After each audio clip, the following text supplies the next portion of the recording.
Yes, thank you, Mr. Chairman. Governor Mutua, you are the first governor we are interviewing on this committee, today at least.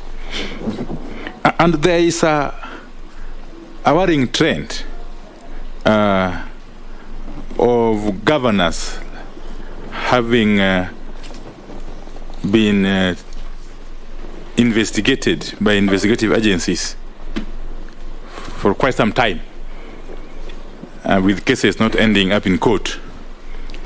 And you are one such example. I want to specifically address two issues with regard to Machakos County during your 10-year tenure as the governor of the county. And one issue that has been investigated, and we are yet to see the outcome of the investigations, is a scandal concerning dams. A scandal. There is a dam by the name Marumba. I don't know if you can, yeah? You know about it? Marumba Dam, where the county government of Machakos spent a whooping 89 million Kenya shillings without anything being done. This was meant to go towards the siltings of the dam.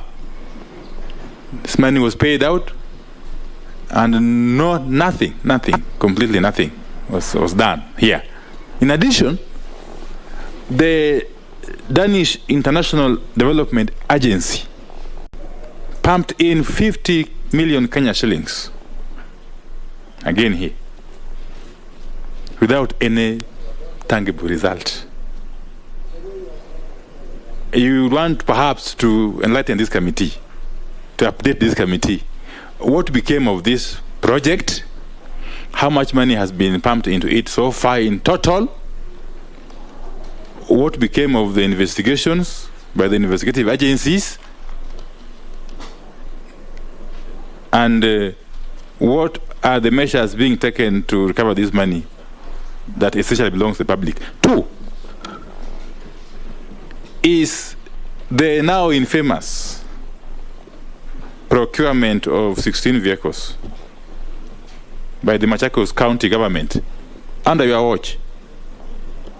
Another mega scandal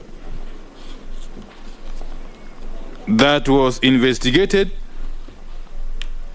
and indeed the matter ended up in court way back in 2014. Somehow, come the year 2018, the matter was dropped, or the charges were dropped, after a purported agreement between the EACC, the Attorney General, and the DPP. Could you clarify, Governor Mutua, how this came about? And what became again of the monies that were pumped into this white elephant project? Thank you.